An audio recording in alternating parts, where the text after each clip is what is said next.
কলকাতা বিমানবন্দর অ্যাডভাইজারি কমিটির বৈঠককে কেন্দ্র করে মঙ্গলবার তৈরি হলো এক নাটকীয় পরিস্থিতি।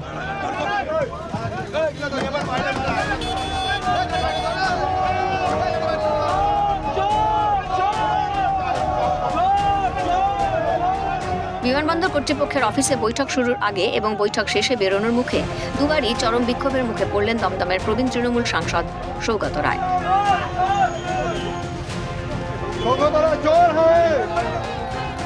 বৈঠকে যোগ দিতে সাংসদের গাড়ি এয়ারপোর্ট অথরিটির অফিসের সামনে পৌঁছতেই তাকে ঘিরে শুরু হয় সাধারণ মানুষের তীব্র প্রতিবাদ। কালো পতাকা প্রদর্শনের পাশাপাশি দেওয়া হয় গো ব্যাক এবং চোর চোর স্লোগান। বিক্ষোভকারীদের দাবি এটি সাধারণ মানুষের ক্ষোভের বহিঃপ্রকাশ। ঘটনাক্রমের তীব্র সমালোচনা করে সাংসদ সৌগত রায় বলেন, এই ঘটনা অত্যন্ত নিন্দনীয় এবং সম্পূর্ণ উদ্দেশ্য প্রণোদিত। খুব নিন্দার ব্যাপার। যদি একটা সরকারি মিটিং করতে এসে এই জিনিস হয় এবং ওদের এমএলএ দুজন ওপরে ছিল, নিন্দার ভাষা নেই। আপনার সঙ্গে উদ্দেশ্য প্রণোদিত তো বটে। দমদম উত্তরের বিধায়ক সৌরভ শিকদার বলেন, চোরকে লোকে জনরোষ দেখাবে না তো কি করবে? ক্যামেরা বা প্রকাশ্যে বিপুল পরিমাণ টাকা যে নিয়েছে তাকে কি সাধারণ মানুষ পুজো করবে? যেমন কর্ম তেমন ফল। আমরা ভেবেছিলাম কেউ একটা রেজিগনেশন করবে, শুনছিলাম, করেনি আনফরচুনেটলি। চোরকে লোকে রোজ দেখাবে না তো কি করবে? জৈসি করনি ওইসি ভরনি। বান্ডিল বান্ডিল টাকা ক্যামেরার সামনে যে লোকটা নিয়েছে তাকে লোকে জনরোষ দেখাবে না কি পুজো করবে নাকি? তাকে যা করেছে তার প্রতিফলন পাচ্ছে। দমদমের বিধায়ক অরিজিৎ বক্সী সাংসদ সৌগত রায়ের প্রসঙ্গে বলেন, জনগণের দ্বারা প্রত্যাখ্যাত কিছু অপ্রাসঙ্গিক লোক এসে এই অবাঞ্ছিত কিছু ব্যবহার করে বসে। এর ফলে একটি সামাজিক ও প্রাতিষ্ঠানিক বৈঠকের মর্যাদা নষ্ট করা হয়েছে।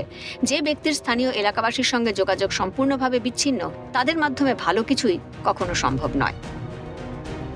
বৈঠকটা আরো বেশি সদর্থক হতে পারত, কিন্তু জনগণের দ্বারা প্রত্যাখ্যাত কিছু লোক, তাদের প্রয়োজন থাক বা না থাক, তারা এসে অবাঞ্ছিত কিছু ব্যবহার করে বসে, তাতে করে বৈঠকের মর্যাদা নষ্ট হয়।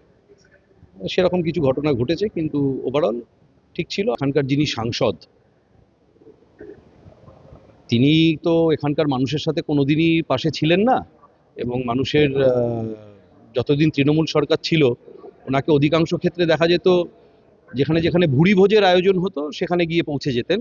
কিন্তু দমদমের মানুষ এক কোমর জলে ডুবে থাকলে কোনোদিন ওনাকে ধুতির কাপড় গুটিয়ে কোনোদিন তাদের পাশে দাঁড়াতে দেখা যায়নি। যেখানে উনি বুঝতে পারছেন দমদমের সাথে ওনার কোনো যোগাযোগ নেই, দমদমের মানুষ ওনাকে চায় না, দমদমের সিস্টেমে উনি কোথাও নেই, সেখানে এই পদ আঁকড়ে চেয়ার আঁকড়ে বসে থাকা, এই নির্লজ্জতা তৃণমূলের নেতাদেরই মানায়, সেটাই উনি কন্টিনিউ করছেন। জনপ্রতিনিধি ও সাধারণ মানুষের মুখোমুখি অবস্থান, কলকাতা বিমানবন্দরের এই ঘটনা রাজ্যের সাম্প্রতিক রাজনৈতিক তাপমাত্রারই এক সুস্পষ্ট প্রতিফলন। সব মিলিয়ে এই টানাপোড়েন আগামী দিনে আঞ্চলিক রাজনীতিকে কোন দিকে নিয়ে যায় সেদিকেই এখন নজর রাজনৈতিক বিশেষজ্ঞদের। শান্তনু সাহার রিপোর্ট, ক্যালকাটা নিউজ।